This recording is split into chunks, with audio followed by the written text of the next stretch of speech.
Okay, good morning. Ayan. Gawa tayong breakfast ngayon, no? Meron tayong sunny side up eggs. No, medyo marami itong breakfast na ito. Medyo marami tayo ngayon. Bibisita tayo. Tapos mag-ano na tayo. Saute tayo dyan ng onion at tomato. Tapos mag-scramble tayo ng eggs. Lagyan natin ng salt at saka MSG.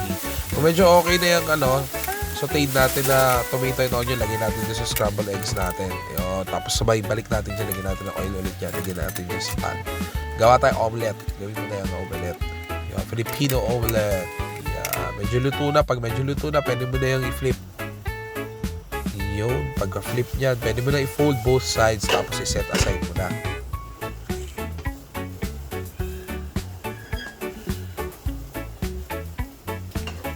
Yan. Okay na yan.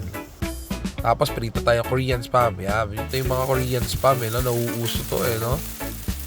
Yan. Ito 89 pesos lang to. Pero hindi ito maalat. So, yan. Hindi ito masyado maalat. Yung masyado maalat. Ito hindi maalat tsaka malambot to. Sarap to.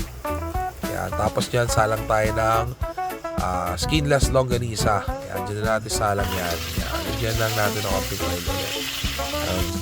Tapos pag-caramelize mo na, tapos yan, pwede mo na i-set aside. Tapos yan, dyan na tayo mag-isa ng ating garlic at saka onion para sa ating corned beef. Yun, lagyan natin yung corned beef natin. Yan, tapos set aside. Tapos same pan, inugasan lang natin, lagyan natin ng used oil, tapos dyan tayo mag-prito dried fish. Tapos plato natin, lagyan natin spice vinegar, syempre.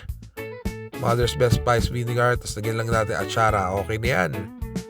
Yeah, breakfast for everyone. Good morning. Yeah, meron tayong corned beef, meron tayong Korean spam, meron tayong yung skinless longganisa, omelette, sunny side up eggs, at saka meron tayong dried fish, saka atsara. Thank you for watching our video. Get cooked up.